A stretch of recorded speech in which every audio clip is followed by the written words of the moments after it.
Hi, it's David Beard from the CRM HQ team here in London. That's the original one. I hope you enjoy this session. We're going to cover getting people on board with CRM. And for me, it's a very important topic because over the years, getting your business truly and all its stakeholders to understand the value CRM adds can often be the hardest part of the journey. So I hope this is useful for you. Enjoy. So I want to kick off by talking about the idea of what CRM could mean to the stakeholders in your company. And I think this is particularly important because over the years, I've found that people don't really get what CRM could do for them, and thus you don't really get the buy-in to make a significant contribution to the business. So that's what we're going to focus on today. I look after the commercial and technical direction of the Sage CRM product globally, and I'm hoping after today I will provoke some thoughts in you to think about how Sage CRM could work in your business. So let's set the scene. What's it all about? Well, the favorite statement I've always used for many years now is this idea from Gartner that CRM is all about a strategy. Sure, we've got the products, and I'd be delighted if you brought Sage CRM from us, but it's all about the strategy. It's all about making it work for your business. And in particular, it's all about driving profitability, some revenue, and of course, customer satisfaction. So inside any business, I sort of boil that down to almost three ideas. And those of you who have heard me speak before know and have heard this one more time, will hear this one more time. The idea that you want to use CRM, the strategy that is, to help you increase your revenue, avoid costs, and improve the way you deliver service. And that works for whatever business you are, whatever sector, however big or small you are. This idea of driving revenue, stripping cost, and doing things better. That's what it's all about. So the challenge I see with many customers is building the case internally, articulating the value to their fellow employees, their fellow heads of department about why CRM matters. So what I thought I'd do, and the purpose of today, is to help you through, well, three virtual lenses, I suppose we call them. And I'm calling them the strategic, operational, and analytical lenses. And the reason I've done this is I want to be able to give you a number of channels of thought or lenses to look through, to stay on my metaphor, about how you could start with CRM. Are you looking at solving an analytical need? Or are you thinking at it from the very top, a strategic, complete change of the way you run your business using CRM technologies, or somewhere in between? So let me talk to you about this and keep this in mind as we head towards the end of 2020 and into probably what's going to be another challenging year, 2021, to give you some thinking ideas, some thinking directions, some channels of thought about how you could have a conversation in your business to build a case for CRM. So what focus points, and there might be many, should there be in your business? If you're thinking about how you might do this along those three main lenses of increasing revenue, avoiding costs, and improving service, think about your business, how well you do these sorts of things now, attract new business, sell services, look after customers. And then think also, well, where could we be doing a bit better than we are? How could I take more cost? How could I further improve the service? And particularly in the years we're having right now, service delivery and changing the way you do that and stripping cost out, I think are particularly important themes. So first of all, going back to my three channels of thought, right? This idea of where you should start or different things for different departments. Let me deconstruct those for you, and I'll deconstruct them inside or using the features of the product. And I'm not pretending this is a one size fits all. They're simply just some ideas to help you think inside your own business. Because what I want you to do, particularly when BAASS come to talk to you about CRM, or you call them to talk about CRM, I want you to be able to have a set of measurable things you want to achieve before BAASS start unpacking the CRM product and telling you about the great features for sales or marketing or service or the integrations or anything else that are more feature stories than they are stories about your business. Because the business value they can deliver for you and they will present to you will only be relevant if you've made that leap into where you want to deploy them. I know that sounds obvious as I say it, but I see time and time again a mismatch between people understanding the potential of what they need versus what is shown to them. It's a waste of your time if you are presented the wrong things, and it's a waste of BAASS's time if they are presenting the wrong things or to the wrong people, having the wrong conversations. Okay? So, how do you articulate the value? How do you build the beginnings of a business case that has value attached to it?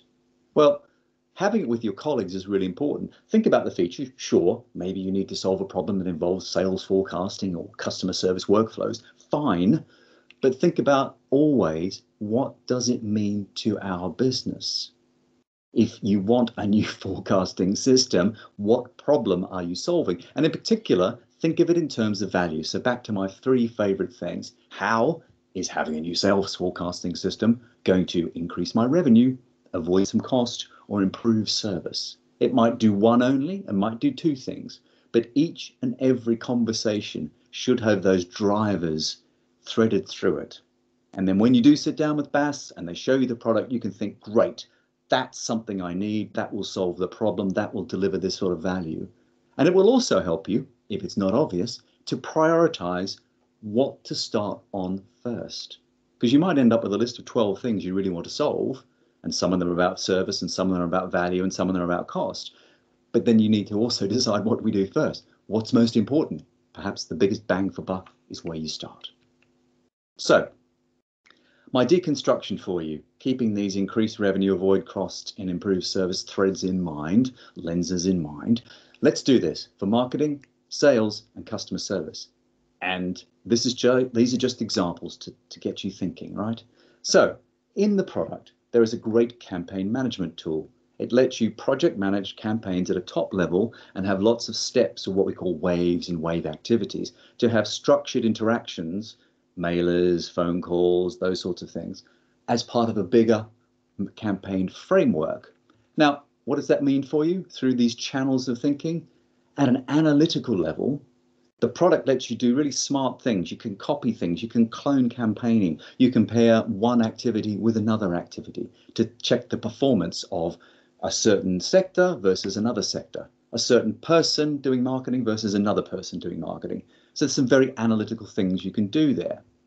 But if you roll to the top, and I'll leave the one in the middle for you to read yourselves, it could be that as the owner operator of the business, you want to put all your marketing into one project management umbrella so that you can really start to run a year's worth of marketing activity and manage it all and know exactly what's going on, comparing and contrasting product marketing in one sector to product marketing in another sector, service delivery with one campaign, with service delivery in another campaign. And it's all aligned and mapped right the way through. That could be something that strategically would be a huge bang for buck for you. Similarly, for the marketing team, and threaded through the whole product here in marketing, but also elsewhere, are the concepts of what we call interactive dashboards. They're a way of putting KPIs, your metrics, into sort of a head-up display, for want of a better term. Now, analytically, it gives you the ability to put data from different sources in the front of people quickly and easily, so they can compare and contrast. Calls today, calls yesterday.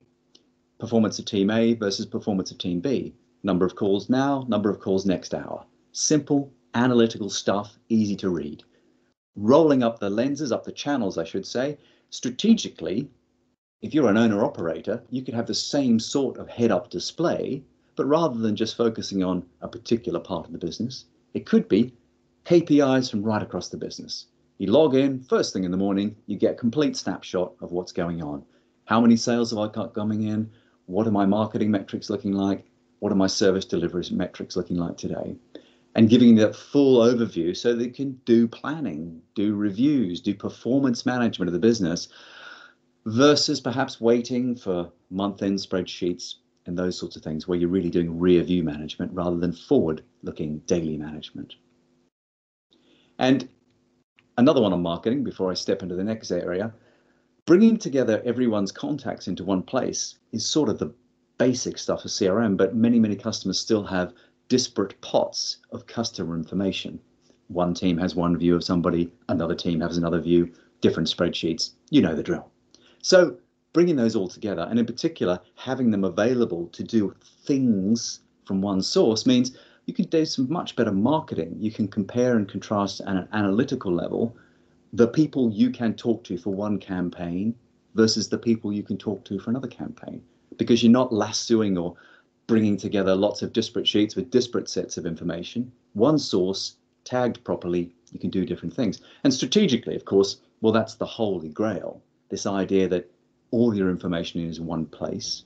So you get this whole view about managing the end-to-end life cycle of a customer, when it appeared, when it was sold to, when you look after it, how you circle back and cross or upsell new ideas and new material to them. All right, that's marketing. Let's move on to sales features. And again, just some simple ideas to get us on the story, on the road, if you like. That's what we say in our marketing buff. We talk about sales executives growing revenue. Right, what does that actually mean? Okay, well, in the product, there's a fantastic tool for workflow. At an analytical level, what does that do for salespeople? You could have the same workflow applied to different sales teams who have different product lines, or they're in different regions, or something like that. So you can then compare and contrast how one workflow drives one set of steps and compare it to another team who have the same set of steps and what's different. So this analysis. And if I go up to the strategic level, if you start using the workflow engine at large in the sales team, right across everybody, people are on the same track, the data is captured, the processes are followed, you're getting much better productivity because people are doing the same things the right way. And perhaps you're starting to capture all the data you really need to do forecasting and managing holistically right across the business. 360-degree view, we talk about having a data available right across the whole business. Well, for sales teams, it means that they know they don't have to scrabble around finding out the latest information. They have everything in front of them, including back office detail from Sage 300. And then strategically, this improved business planning theme comes through again. This idea that everything is in one place, so I can really understand my strategies about how I've acquired customers, what's different about different sectors, different product lines, different regions, and then develop retention or other sorts of customer experience programs in the round, rather than doing sort of ad hoc things depending on the different lines of business and so on. And again, my KPI dashboard metric, which is threaded through this whole presentation, this idea that at an analytical level, a salesperson can have their display that shows them how they are against target. But strategically, the owner operator or the leader of the function could have that whole view that shows them the entire team, the entire product range, splits by region, and then looking at all the differences and then figuring out to make sure how we can improve the performance across the whole team rather than just relying on the one or two to carry the weight for everybody else. There's a great way there. There's lots of really interesting stories in increasing revenue or maybe stripping out the cost of certain teams by focusing on what works and then applying it across everybody. And for customer service, we talk about reducing costs and increasing satisfaction in our own marketing, right? So there's a tool in the product called Web Self-Service. Analytically, wouldn't it be cool and much better if you could have customers and prospects input data directly into CRM via a website? Well, you can with Sage CRM, and that's an analytical benefit which potentially would improve efficiency. It might improve accuracy as well, you never know. But at strategic level, this gives you a whole different way, and I suspect in 2020, 2021, remote service delivery matters more than ever. Fantastic way of reducing perhaps your support overhead by driving more customers to a support portal to log a case, check a case, get an invoice, look up a knowledge base. So this whole self-service approach, which could strip an amazing amount of cost out of your business and actually improve service at the same time. Doesn't mean I'm suggesting you never talk to customers again, mind you. It's just a way of dividing up things that can be done easily online versus things that do need the human input. And similarly for dashboards, well, I think you know what I'm going to say here. Analytically, giving the right tools to the people who need them. Holistically, strategic level, compare and contrast. How are we doing? One team versus another, one product line versus another. Better service, that lets you then look at the ways of improving customer satisfaction while stripping cost. And you never know, potentially improving revenue too. So all of these is to get you thinking about measurable benefit, right? Think about having an end in mind. When a feature is talked about, when a particular problem is brought out, how will it do these three things for you? And that's a great way of filtering out things that matter versus things that don't. The IRACIS method. And this is something that particularly salespeople will be aware of. When you do talk about with your internal stakeholders, employees, about what you want CRM for, have this idea to structure your conversations. What do I mean by that? Well, I want you to gather your stakeholders together to think about what CRM could mean to them. And then using the knowledge that you all got of your industry, start drilling onto business processes that you have and figure out, well, what's good and what's bad. And then start to prioritize, well, if we could get some benefit out of these, what would they be? If we fixed process X, what sort of benefit would we get? And I want this to sort of follow, I don't want this, I'm suggesting you do this sort of thing think about your broad organizational goals in 2021, your strategies, your competition, all the classic business planning stuff, right? And then think about that in the context of all the operations you run. And with your stakeholders, think about asking the questions. What do we do well? What don't we do well? Specify what these issues are and develop the impact on them. Why does this matter to us? What dollar impact is it going to have on our business if we don't fix this problem? And then you can twist that round and go, well, that's the upside benefit of investing with BAASS to help you put CRM in properly and deliver a return to solve problems and mitigate those impacts. And you can do that for every team, the marketing team, the sales team, whatever teams you have in your business. Come up with the top 5 priorities. It's all about looking at things like your business processes, the open questions. Talk to me about how we acquire a customer. Talk to me how we do a service interaction. How does it work? And then drop into the detail about, well, what do we do? What's different? What's special? What happens? And what impact will that have? And it's very useful, and I think super important to do this with all your team members, because you as a member of Team A might not understand Team B, or actually have a completely wrong understanding of what Team B does. And having everybody doing this together, you'll start to understand and thus be able to prioritize.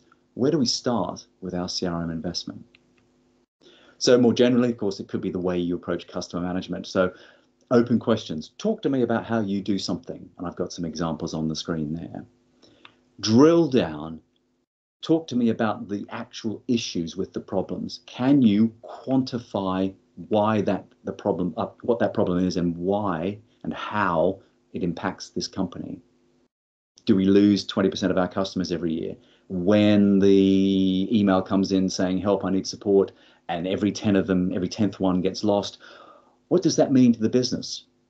What does that impact? How does it work? And then start to quantify the beginnings of what this impact is and how it would help you produce a business case for CRM in your business.